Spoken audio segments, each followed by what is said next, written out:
Hay relatos que creemos conocer hasta que nos atrevemos a mirarlos con los ojos del espíritu y no solo con la tradición.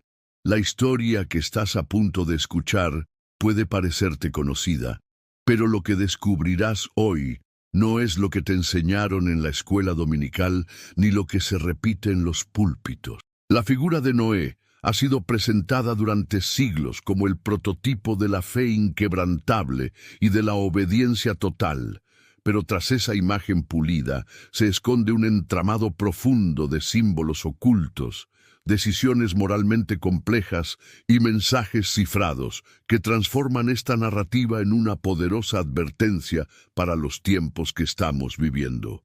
No es solo una historia del pasado, es un espejo profético del presente. Si tú también crees que Dios sigue revelando verdades a los que tienen oídos para oír, suscríbete ahora, deja tu me gusta como testimonio de tu fe y comenta con un amén si deseas ser parte del remanente que no se conforma con lo superficial, sino que busca la verdad que liberta.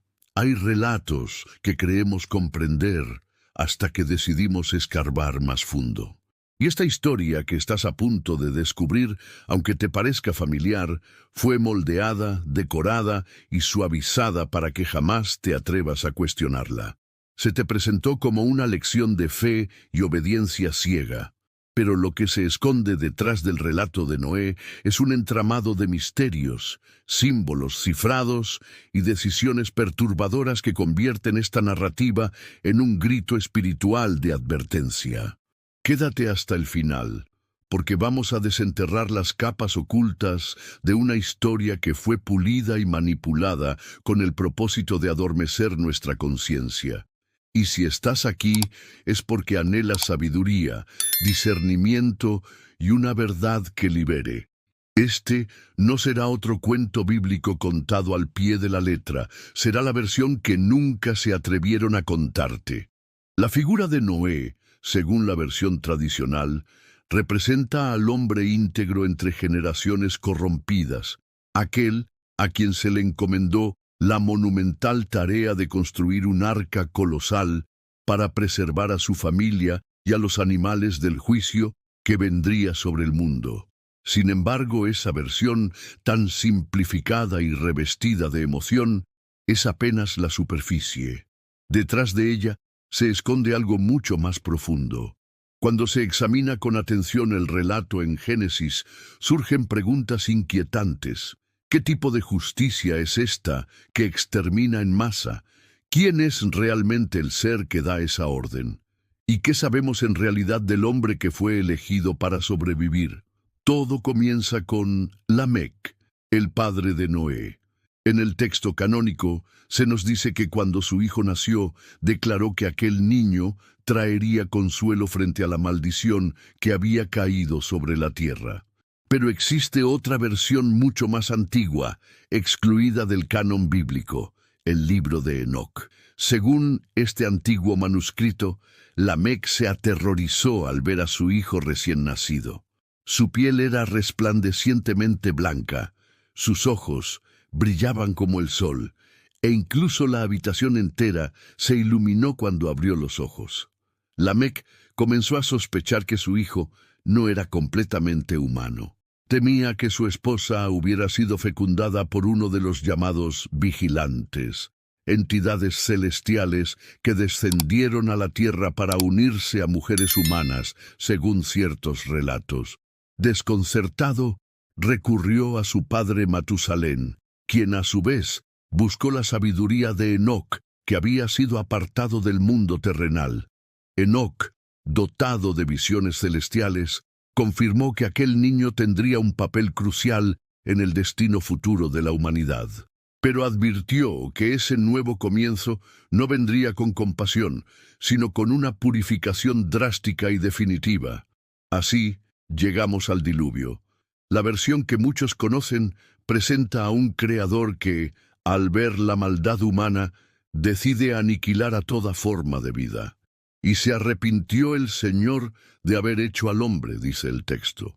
Pero ¿cómo puede un ser supuestamente perfecto y omnisciente sentir arrepentimiento por su propia creación? ¿Cómo explicar que la solución a la corrupción sea un exterminio global? Es aquí donde ciertos textos gnósticos ofrecen una visión radicalmente distinta. Ellos afirman que el ser que aparece en muchos relatos antiguos no era el Altísimo, sino una entidad inferior, un demiurgo conocido como Yaldabaoth. Este ser habría creado el mundo material, pero con ignorancia, y exigía obediencia absoluta. En esa visión, el diluvio no sería un acto de justicia, sino una herramienta para imponer control, una forma de limpiar y rehacer el mundo a imagen de un poder que no toleraba cuestionamientos. Y esa forma de dominación habría comenzado desde el interior del propio arca. Según algunas tradiciones rabínicas y textos gnósticos, la esposa de Cam, uno de los hijos de Noé, descendía de la línea de Caín, lo que implica que la supuesta corrupción que se quería erradicar fue deliberadamente preservada, y aquí comienza uno de los episodios más inquietantes del relato. Cam observa la desnudez de su padre y como consecuencia Noé maldice no a Cam, sino a su hijo Canaán. ¿Qué vio exactamente Cam? Porque esa maldición alcanzó a generaciones futuras. Algunos estudiosos afirman que ese acto encierra significados ocultos. Pudo haber sido un abuso, una ruptura espiritual o una transgresión simbólica profunda. Lo cierto es que esa maldición fue, durante siglos, malinterpretada y utilizada para justificar la esclavización de pueblos enteros. Se enseñó que los descendientes de Cam eran inferiores, y esta falsa doctrina fue usada para legitimar sistemas de opresión. Una lectura racista y devastadora, nacida de una interpretación torcida de una historia que se presenta como ejemplo de justicia y redención. Pero si regresamos al arca, descubrimos aún más símbolos. En hebreo, la palabra utilizada para arca no designa simplemente un barco, sino también una caja o contenedor de sabiduría. El Tebá no solo fue una nave para escapar de la catástrofe, sino un cofre de conocimiento antiguo, un refugio que portaba códigos esenciales para la reorganización del mundo bajo un nuevo orden. Noé, al igual que más tarde Moisés, no fue solo un sobreviviente, sino un transmisor de estructuras sagradas. Y aquí surge la pregunta más inquietante: si el diluvio fue una purificación total, ¿por qué el mal continuó? ¿Por qué aparecieron luego ciudades como Babel, Nínive y Sodoma, centros conocidos por su rebelión espiritual? La respuesta podría ser que el problema nunca estuvo afuera del arca, sino dentro de ella. El mal, si es que así puede llamarse, no fue eliminado por las aguas, fue redefinido. La historia tradicional convierte a Noé en un símbolo de virtud, en un héroe inquebrantable. Pero al mirar más de cerca, descubrimos que no intercede por la humanidad, no llora por los que perecen, no advierte ni predica. Noé no actúa como un guía espiritual, actúa como un ejecutor de instrucciones. Construye, espera, obedece y observa el fin sin cuestionar. Y cuando las aguas retroceden y el silencio cubre la tierra, su primer acto no es de compasión, sino de sacrificio. Toma animales y los ofrece en holocausto. El texto dice que este acto agradó al Señor, pero si analizamos desde la perspectiva de ciertas corrientes gnósticas, este placer ante el olor de carne quemada no sería propio del Dios Supremo, sino de una entidad inferior que se alimenta del miedo, del sometimiento y del control. El arco iris, que aparece como señal del nuevo pacto, no era originalmente símbolo de paz. En el hebreo antiguo, la palabra utilizada designa un arma, un arco de guerra. Esa supuesta promesa de no volver a destruir el mundo con agua esconde una amenaza implícita. El conflicto no terminó. Solo fue suspendido. Noé, el justo, el sobreviviente, permanece vivo durante siglos tras el diluvio, pero desaparece del relato sin dejar enseñanza espiritual, sin legado profético, sin palabras que guíen a la nueva humanidad. Su presencia se disuelve justo cuando el nuevo sistema ya ha sido instaurado. Y esto no es un ataque personal a Noé, sino un llamado a ver la historia con otros ojos. Quizás lo que ocurrió no fue una salvación divina, sino una reprogramación cuidadosamente calculada. El mundo no fue purificado, fue rediseñado, no se comenzó de cero, simplemente se cambió de formato. Y ahora tú, que estás escuchando esta historia, ¿qué decides ver? ¿El cuento edulcorado de los libros infantiles o la versión que habla de sangre, silencios, juramentos y decisiones que alteraron el rumbo espiritual de la humanidad? Porque hay una narrativa que ha sido silenciada, pero que aún respira entre los versículos. En la próxima parte vamos a sumergirnos en lo que realmente sucedió después del diluvio. Cómo el mundo fue reorganizado desde sus cimientos, qué fuerzas emergieron entre las ruinas, y cómo la línea de las tinieblas encontró la forma de continuar su propósito, desde dentro, porque el arca no salvó a la humanidad, la preparó para otra etapa del juego, y entender eso puede ser la clave para despertar. Cuando finalmente las aguas retroceden, no encontramos una humanidad luminosa, purificada o en armonía.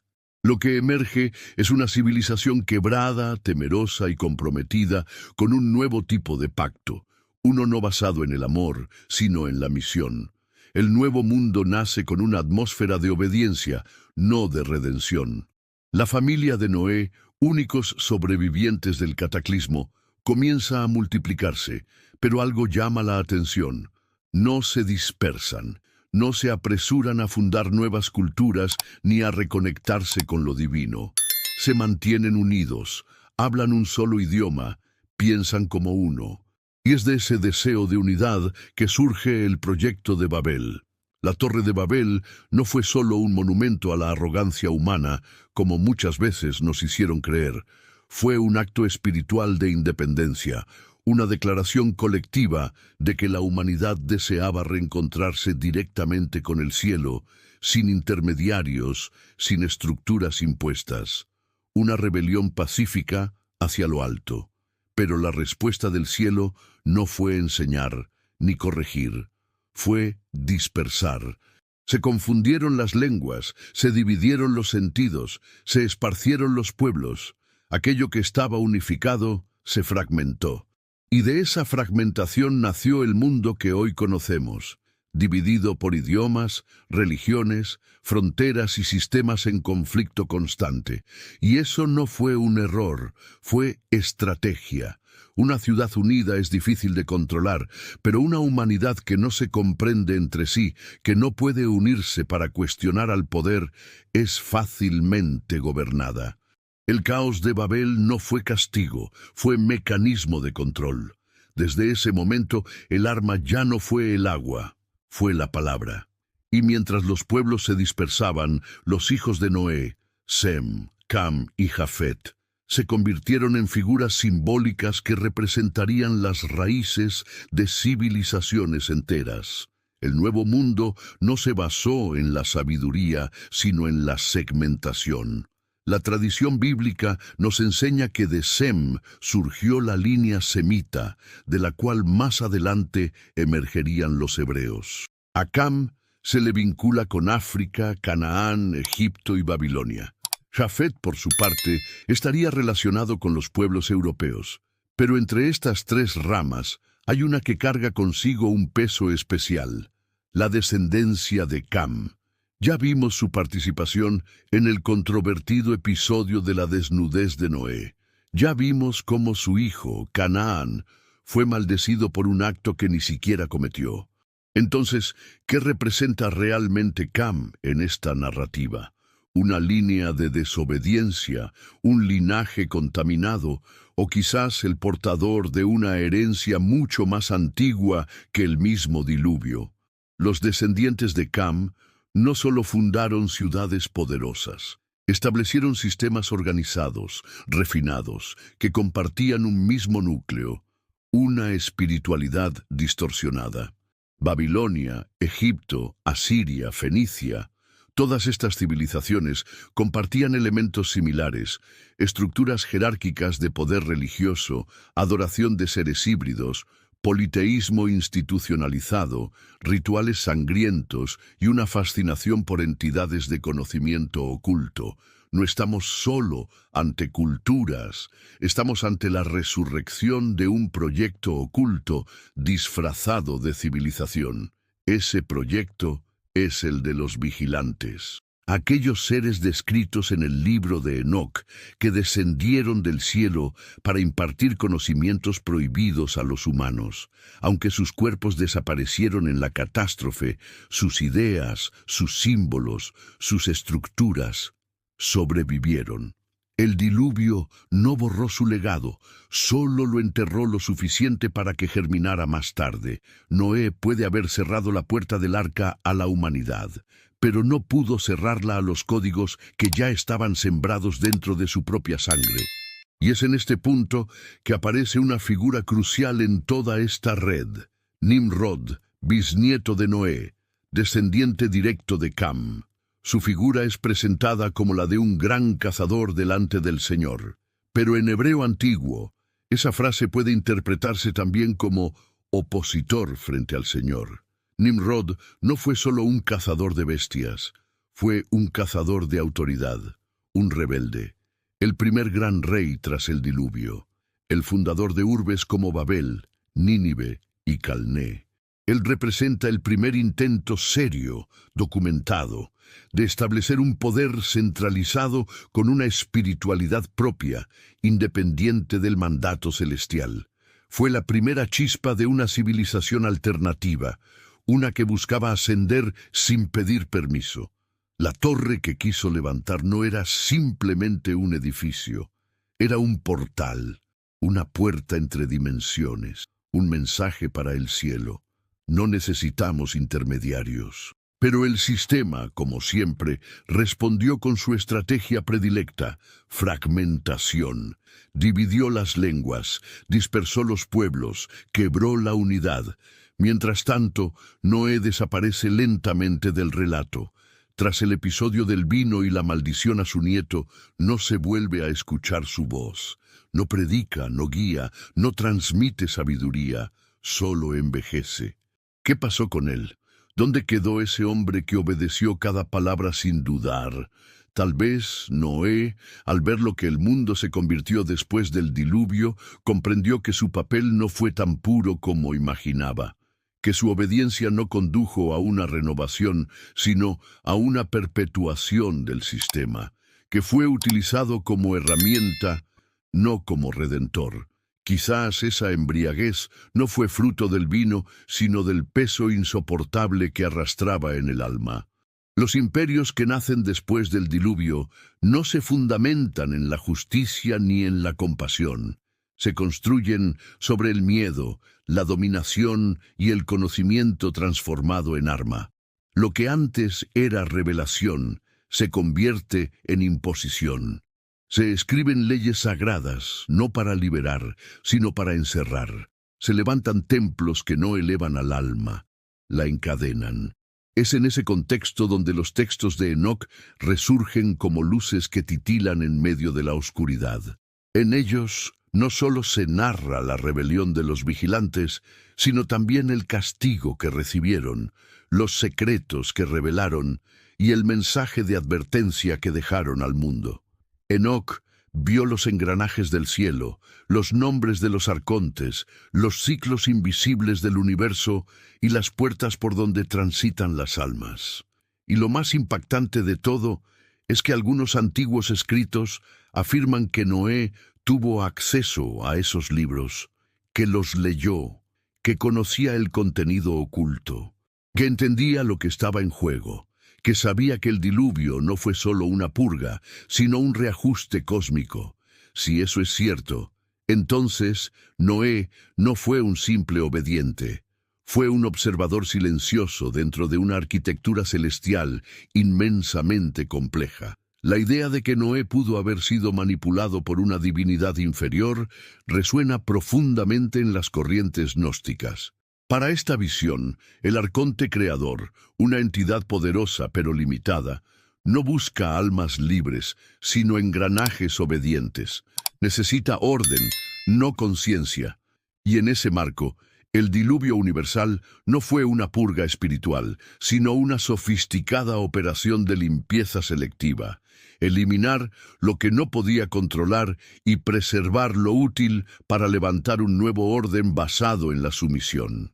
Sin embargo, la oscuridad nunca logró borrar por completo la chispa divina. En medio de esa estructura que parecía cerrada, surge un personaje envuelto en misterio, Melquisedec. Sin genealogía conocida, sin ascendencia humana registrada, se le presenta como rey de Salem y sacerdote del Dios Altísimo. Bendice a Abraham y luego desaparece.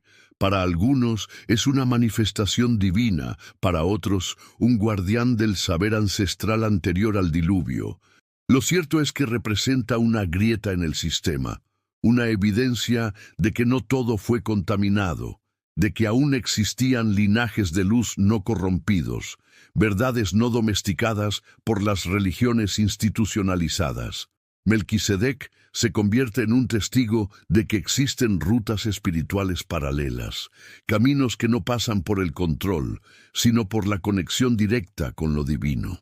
Esa tensión entre dos líneas es fundamental. Por un lado, la de Noé, que ejecuta sin cuestionar. Por otro, la de Enoc, que observa, registra y estructura el conocimiento espiritual profundo. Son dos formas distintas de relacionarse con lo sagrado, una basada en el temor y la obediencia, la otra en la revelación interior y la gnosis. Y es justamente esa línea gnóstica la que exploraremos en la siguiente parte, adentrándonos en lo que ocurrió con los herederos espirituales de Enoc. ¿Cómo sobrevivieron sus enseñanzas?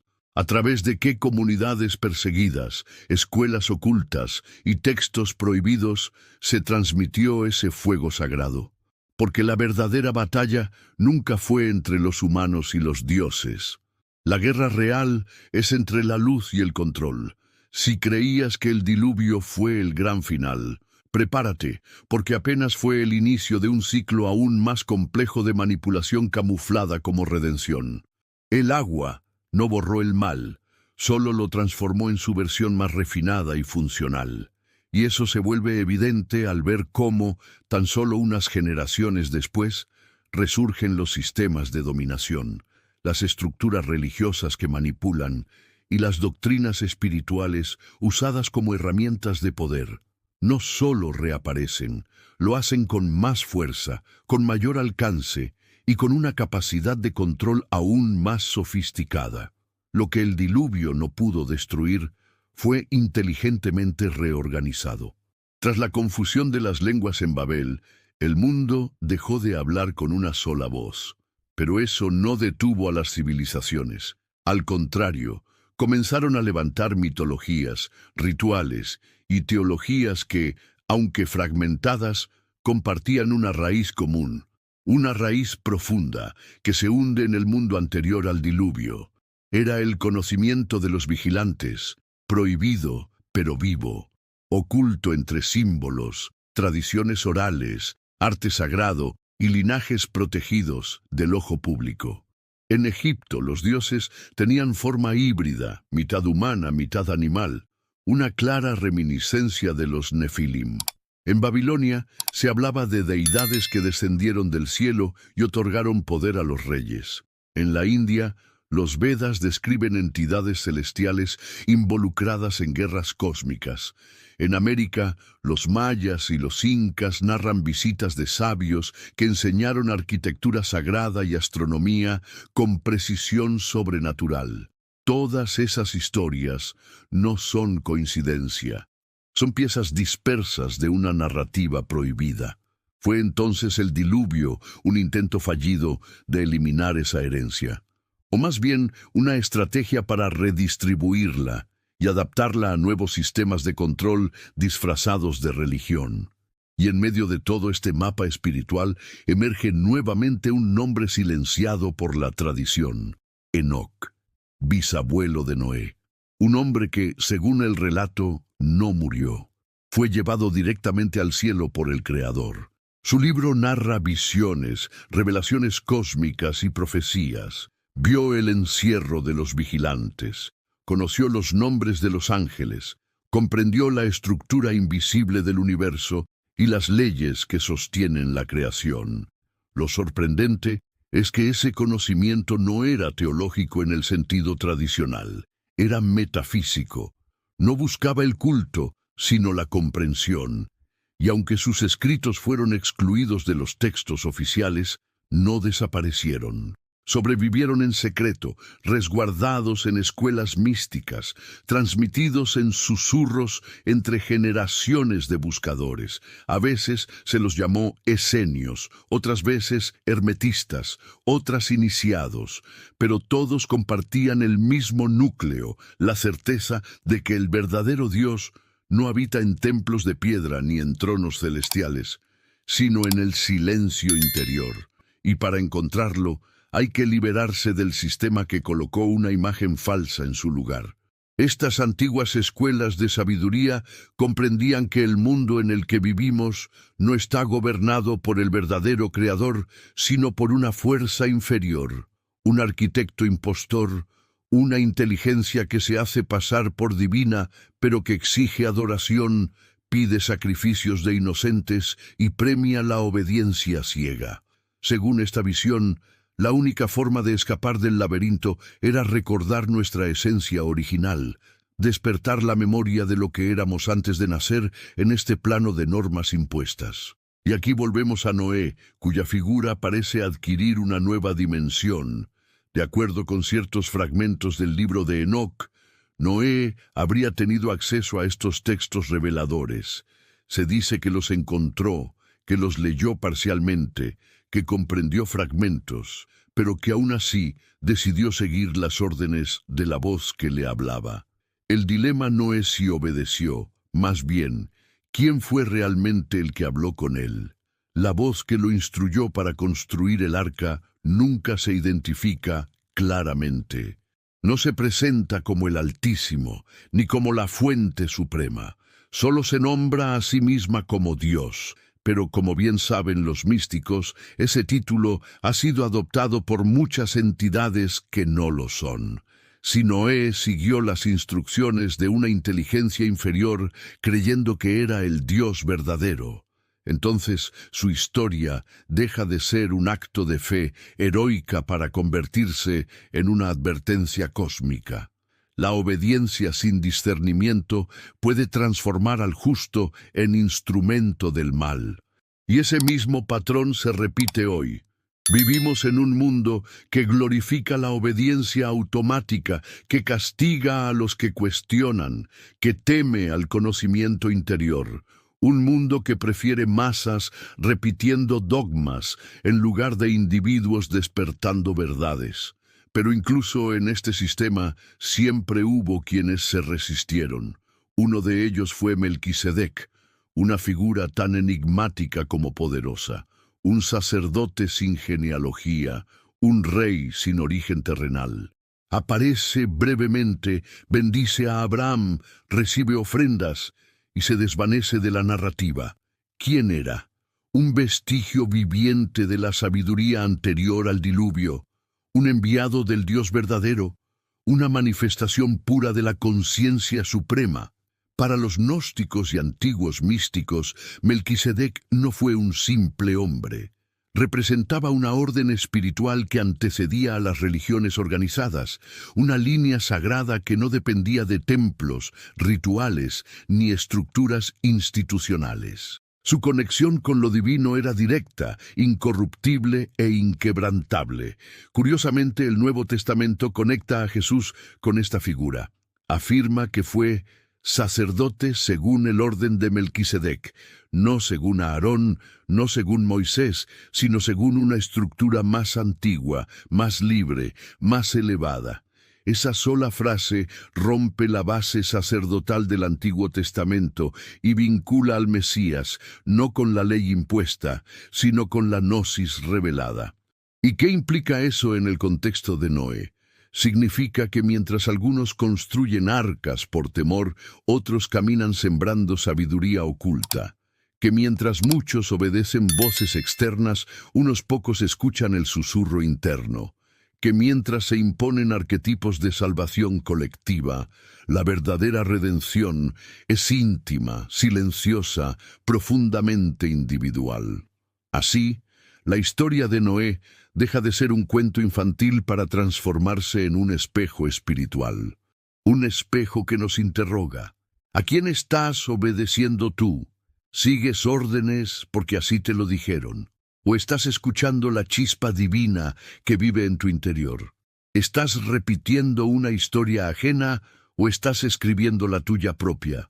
Porque el nuevo diluvio ya no viene con agua, llega con confusión, con sobrecarga de información, con distracciones disfrazadas de entretenimiento. Nos ahogamos en datos, nos anestesian con pantallas, nos separan del único arca que podría salvarnos, la conciencia despierta. Y ese arca no se construye con madera, ni requiere planos celestiales. Se edifica en silencio, con preguntas, con intuiciones profundas.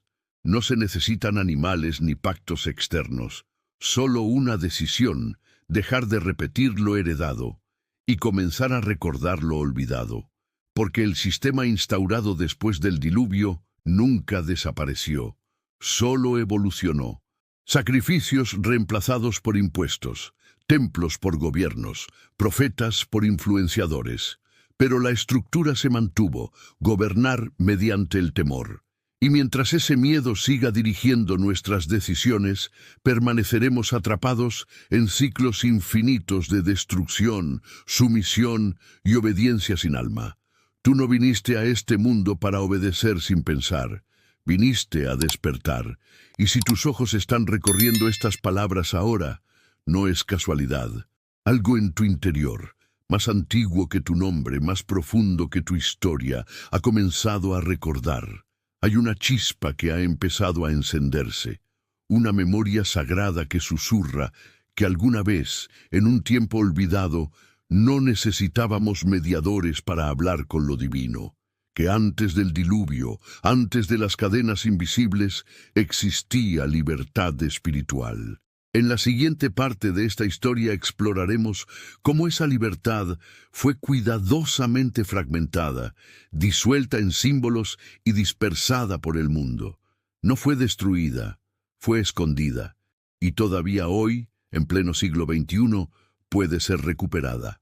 Pero no a través de templos o dogmas, solo si estás dispuesto a abrir los ojos del alma, porque el arca moderna ya no flota en las aguas, flota en tu conciencia.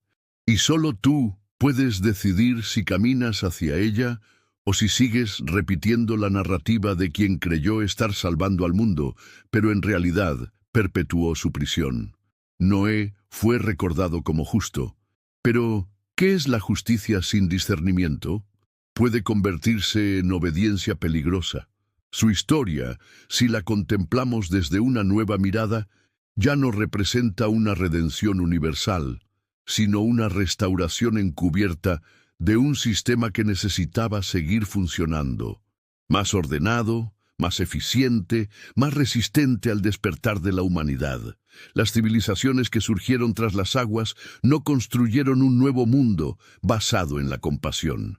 No, reprodujeron los patrones de antes: jerarquías impuestas, miedo como herramienta de control, culto a deidades que exigían sacrificios. Entonces, ¿fue realmente el diluvio una purificación o una reestructuración de la matriz de control espiritual que se había vuelto obsoleta? Pero el conocimiento de Enoc, el verdadero, no desapareció. Sobrevivió en las sombras. Vivió en las comunidades esenias, en textos considerados heréticos, en voces que hablaban desde los márgenes del poder. Y con el paso del tiempo, un nuevo mensajero se levantó, no para fundar una religión más, sino para recordar: lo que el mundo había olvidado. Melquisedec, Jesús, los esenios, los gnósticos, los místicos medievales, todos compartieron una misma esencia. Hablaron de un Dios que no impone, sino que habita, un Dios que no castiga, sino que guía desde adentro, un Dios que no necesita templos dorados, sino corazones abiertos. Los evangelios olvidados, los que quedaron fuera del canon, muestran a un Jesús que no vino a fundar iglesias, sino a derribar templos falsos, que no llamó a temer al Padre, sino a ser uno con Él, que no prometió un reino lejano, sino que señaló hacia el interior y dijo: «El reino de los cielos está dentro de vosotros». Y esa verdad fue considerada peligrosa, porque libera, porque rompe los sistemas, porque despierta.